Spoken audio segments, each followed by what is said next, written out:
Maman est banapoto veut dire balobi. Bana le monde entier. Alors il a connu les lignes Sabino. Maman yango makambo bandi na kata. Tam tam de la RDC. Tam tam de la RDC TV. Yango yina ba kati banda kuna bino. Beta kakabu u continue. Oya papa na biso. Papa de donner. Mumilene. Mr Cash bien donné Moulobe babi veut dire bilingue ça na kata. Tam tam de la RDC au Sadidi. Bana nyesu le monde entier. Bodingi bo seka, bodingi bo yu kama kambo izali na actualité. Oh ba film kitoko, oh ba théâtre kitoko, oh ba gaga kitoko. Izali musique, izali politique, izali football, izali ndembo, izali football. Ah, kaka yo ndembo. Ba fanatique nanga nyoso obolinga Flore Bang. Donc s'abonner massivement. Donc s'abonner pour que sepela jamais vous allez décider. Oh, papa Dieu. Papa Dieu. Papa Dieu. Bien donné Moulobe. Papa Dieu Moulobe. Tam tam de la RDC yangwane ye. Oh bisoboy. On a lingina mona kingandi. On a lingina mona vidéo. On a lingina mona soudette. On a lingina mona makaya. Yaka la tam tam de la RDC TV. Oko sepela. Ma fololo. Oh mais là papa Dieu. Tam tam de la RDC. La kati ya tam tam di rire. Oh boko mona ba star na bino ya makasi o bolinga ka nyonso boko linga boko mona ba ona kati. Veut dire balobi tam tam di rire ezawana bo s'abonner massivement. Donc bo s'abonner. Mr Cash veut dire boko sepela. Tam tam de l'air de ce kitoko.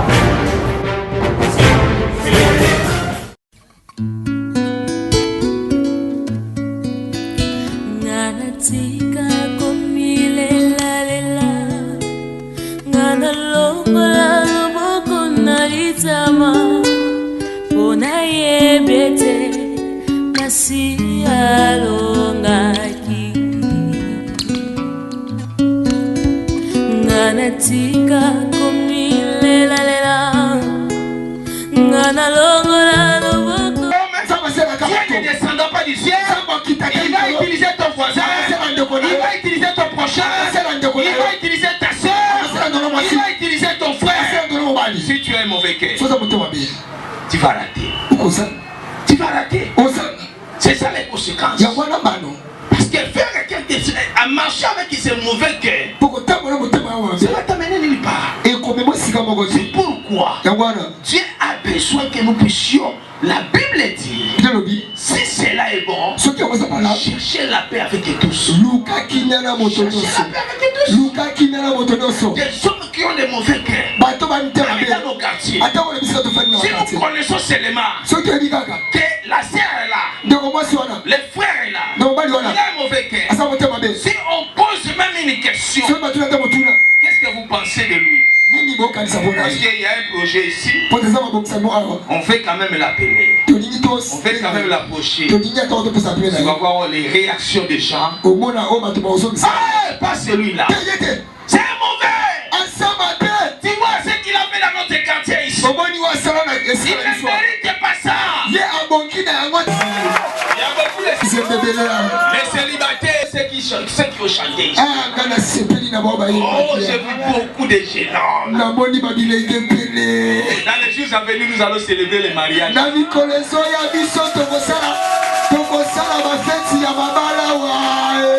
prière que ces frères ici puissent être bénis. C'est son chemin qu'il retrouve le travail. Cette année, c'est Marie. Au nom puissant de Jésus. Si tu es synthétisé, frère, on va prier pour toi. Ce n'est pas une bonne chose. Ça aussi, c'est un mauvais cœur. La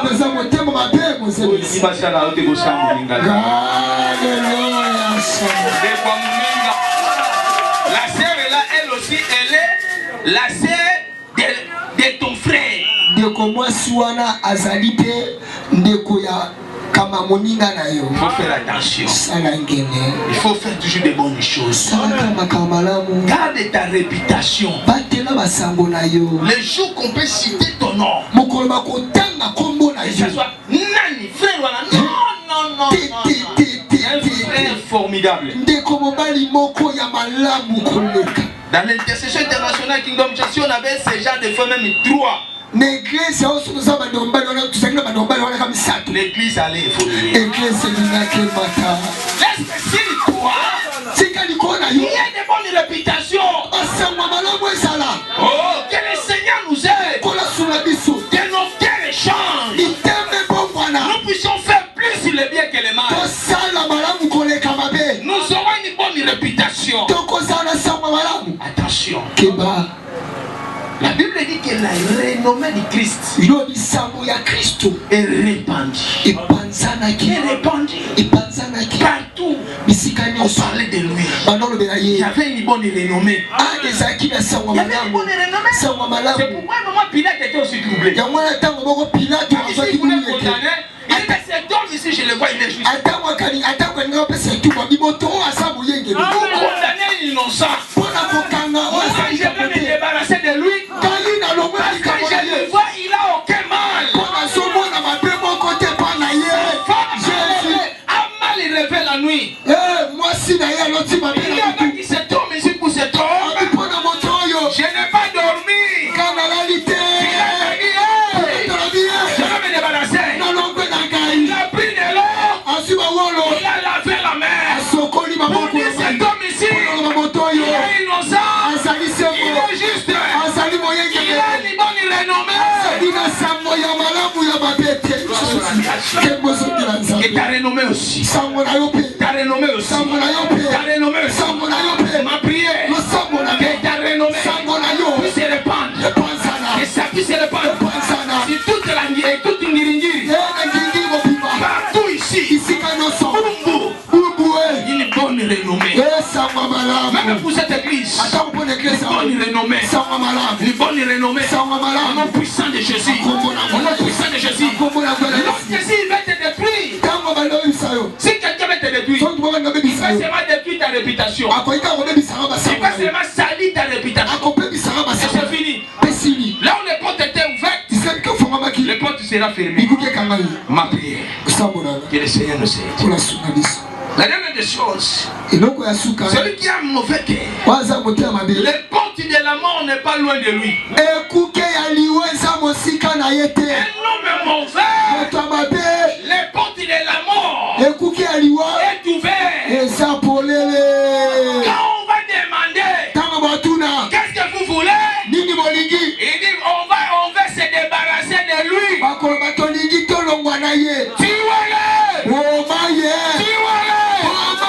Celui qui a un cœur mauvais, la mort n'est pas loin de lui. Attention, un homme qui a un mauvais cœur. Toi qui ne veux pas changer, avec ton mauvais cœur, tu n'auras pas une longue vie. Car le salaire du péché, un mauvais cœur, le salaire du péché, c'est la mort. Lorsque tu es mauvais, pour si on demande même comment on veut faire pour te tuer, les gens vont donner la solution. Pour se débarrasser de toi, à cause de ton mauvais cœur. Ce que des hommes mauvais sont des portes de blocage. Nous chassons l'esprit de blocage. Nous avons des esprits humains. Ils sont ici à l'église. Tellement il est mauvais. Elle est mauvaise. On ne peut pas voir ailleurs. Elle est ici, il est ici. Ma prière, qu'on se convertisse. Si tu es mauvais cœur, la mort ne sera pas loin de lui. C'est pourquoi on les jette des massous par-ci par-là. Les massous là, en réalité, si tu n'as rien fait, si tu n'as rien, ça n'aura pas d'effet sur toi. Si tu vois une personne avec la massou, il y a un massou ici, vérifie bien. Il a fait l'image. Il a touché quelque part des mauvaises choses. Ce qu'il avait fait, il y a un retour. Le péché a une opération qu'on appelle l'opération retour. Chaque péché Attention avec les conséquences. C'est qu'un homme aura semé. Il a moissonné. Il a moissonné. Attention. Ma prière. Si tu vois une personne masse, pose bien la question. Si tu ne veux pas dire la vérité, amenez-le chez les hommes de Dieu. Moi, j'en ai l'expérience. J'en ai l'expérience. J'ai pris pour les masses, ça ne peut pas faire 3 jours. Amen. Si ça persiste, je dis c'est un problème. Mais il faut d'abord réparer. Le mari d'autrui. Il ne va pas laisser. Parce que ça c'est le mari d'autrui. Tu ne peux pas abandonner. Sa femme a décidé de te faire du mal. Comme elle est une païenne, comme elle est une amoréenne, comme elle est une évienne, comme elle est cananéenne, elle ne connaissait pas Dieu. Sinon les dieux de Selembao. Non, on va les mbassu. Si tu le fais du mal, lorsqu'il va consulter son Dieu, son Dieu va lui dire, prends les mbassu, jette-lui ça. Et ils connaissent ces dieux-là. Attention, Christ a dit ceci. Le diable n'aura pas le pouvoir sur moi. Parce qu'à moi, il n'y a rien. Et ce qui est en lui, on ne le trouvera pas chez moi. Attention, qu'on ne le trouve pas chez toi.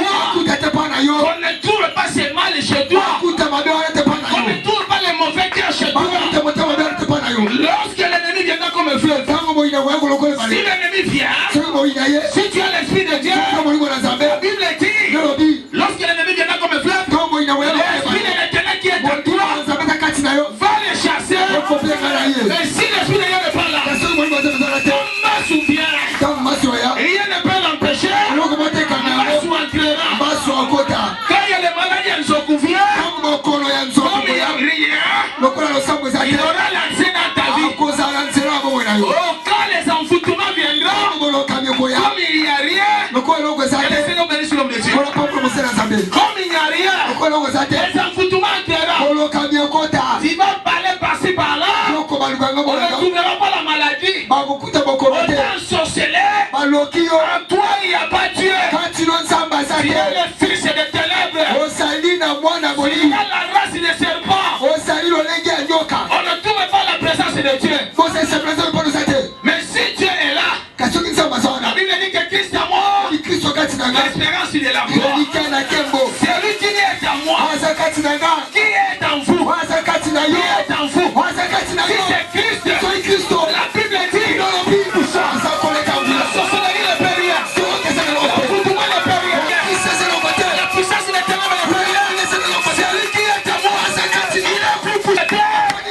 Il s'appelle Jésus, il est le roi des rois. S'il veut me bénir, rien ne peut empêcher.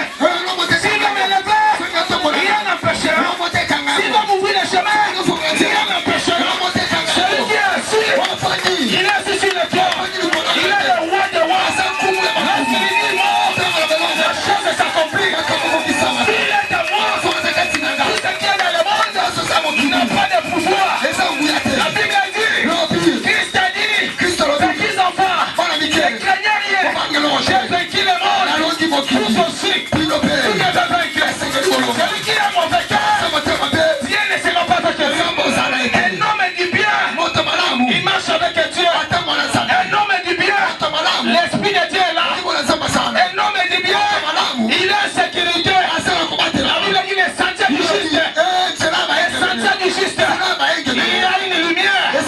Il y a une lumière. Christ en moi, l'espérance de la gloire. Ils ont changé notre manière de marcher, notre manière de faire les choses. On fait marcher d'autres choses qui a besoin de notre cœur. La Bible dit, tu aimeras l'Éternel, ton Dieu, de tout ton cœur, de toute ton âme, de tout ton cœur, de toute ton âme. Le cœur est là, n'est pas quelque chose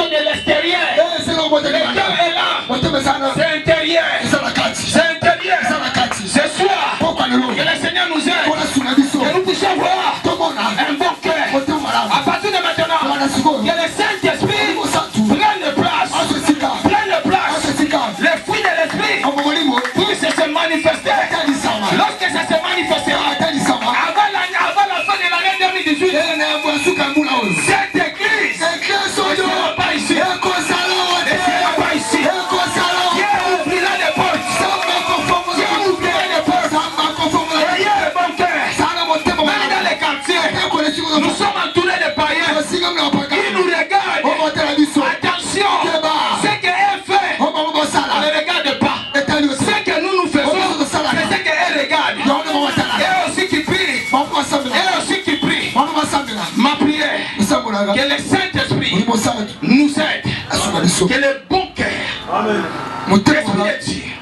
Amène les fruits de l'esprit. Amène le fruit de l'esprit. Amène le fruit de l'esprit. Rapidement. Les conséquences de celui qui a le mauvais cœur. La conséquence c'est divine. Je peux te dire trois choses. Celui qui a le mauvais cœur. Le premier conséquence, cet homme-là, le salaire du péché c'est la mort. Il ne verra pas Dieu.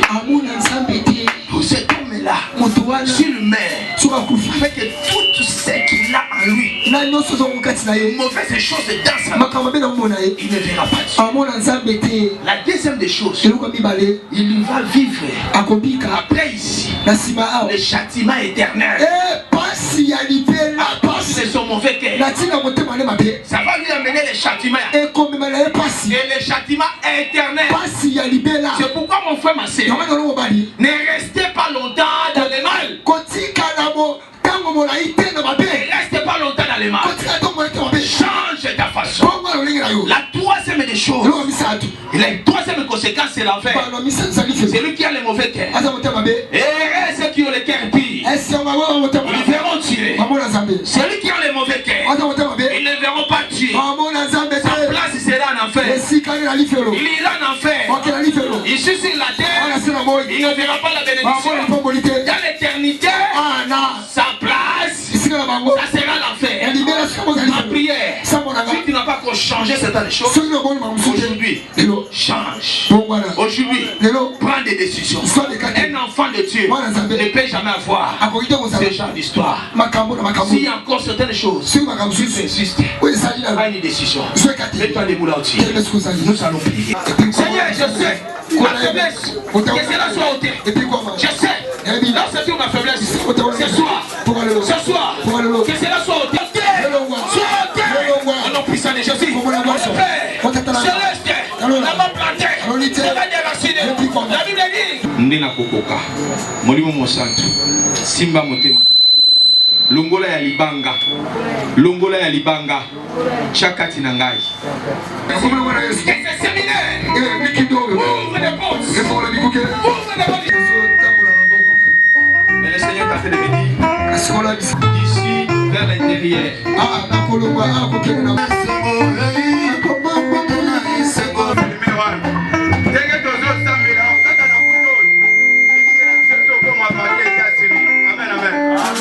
Comme les États-Unis, à partir de Maman Nabiso, à Téléméto Pétresse.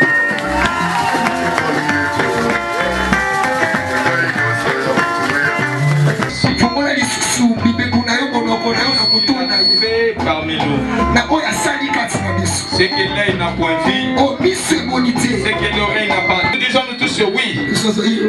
Le bonheur, la grâce, la faveur, la bénédiction. Si mbote belena papa Dieudonné Moulobe oyazali vraiment DG à Tamtam il y a RDC TV kola bakisela yo ebele na baido zanango zala toujours na basali ya Nzambe okomona esika Nzambe Tamtam ekozama Tamtam mokili bakoyoka si son épouse est s'il vous plaît. Gloire soit à Dieu, grandir à Dieu, à chanter maman. Naebi que place là où il y a un grand homme, il y a une grande dame. Je peux continuer toujours à encourager la vision moneno yo. Le quoi boza toujours attaché na bassin Nzambe. Nzamba comme ma chaîne musika. Vraiment que vous allez plus solliciter. Musala na bino na si Nzamba ko pambola ko leka parce que bozo sa musala malamu et ça peut évangélisation à travers le monde. nazo senga année o nzamba renouveler ba matériel mais ma sous vision makasi ya munene na kombo na Yesu Kristo. Papa Dieu donner des bonnes choses nzamba mona yo. Merci. Bon, na ngina peut-être sous pasteur pasteur yo sengoneza yo kola yepsa biso sengoneza nini ya omona journée ndenge leki olobi nini po na visionnaire Maman Viviane Bilembo Faïda pe na tamtam de XTV pour na papa na biso die donner mulobe o aspect cette opportunité ya ko ya susu ko kutana na bino tozo bililio yo esa de sengo na lipo to kaboli sika. Bon biso to koloba ke tamtam a comme partenaire na biso. Amen. Tozolinga vraiment nzambe apambola bino puisque na nzela na bino pe bazomona biso partout pe objectif eza moko ya église ndenge visionnaire souci na ezali omoni tosali ba séminaire belé soko zuka conclusion séminaire on remarqué que objectif eza moko milimo abatebika donc l'objectif puisque tant to bandi enlèvement soki lelo mutu aza motema be azala enlever te c'est pourquoi bomoni thème mususu nzamba sona musali na yabe non bato mitema be ba komona nzambe te il faut séminaire salama to lungwa na mitema mabe to bongwa na poete mukolana to kutana Yesu Masia.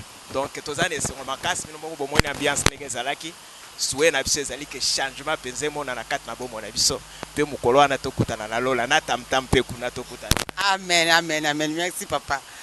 Te petit sou papa na biso kalela. Na moni aza pena na soif papa. Et l'endio na mona joie na visage na yo. Na ko digérer honte. Papa umela.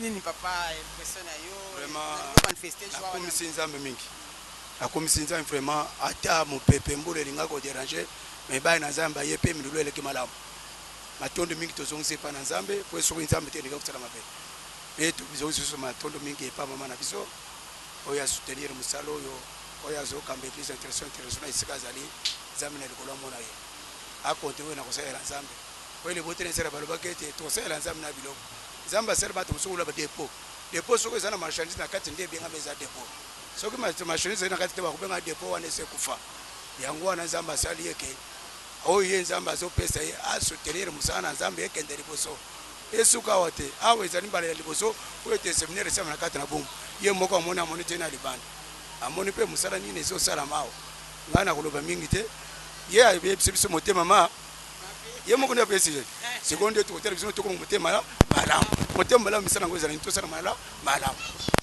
papa motema malamu suko sabi malamu Maman Faïda Bilembo nzamba pambola yo motema no malamu tala Bilembo malamu zotika vraiment Maman pambola apambo mama pesa ki okombo na Bilembo o mérite ngo bongo pona amona église ya bombe na kanisa mon église ya bombe commentaire ezate ye masiko pona média o esali ke omonde ba yebisa ki Joseph na mizoto na basanza na moyo umele siko zali nzamba pambola yo na musala malamu so salo tikete lubuko na nzambe ezali kolona na no suki aute ba konome okoma mutu munene ateski ya ministre okoma ministre ozali déjà PDG okoma ministre nzambe na likola mona yo pe ba ozo tina no so basa musala ntana mikuwa batile malamu vraiment na musalo akene pa wa nzamba sakangie kachi azapo na yo aye kusala ya nzambe nzambe wana amona yo pe amona ye na libote mobima nzamba pambola bi.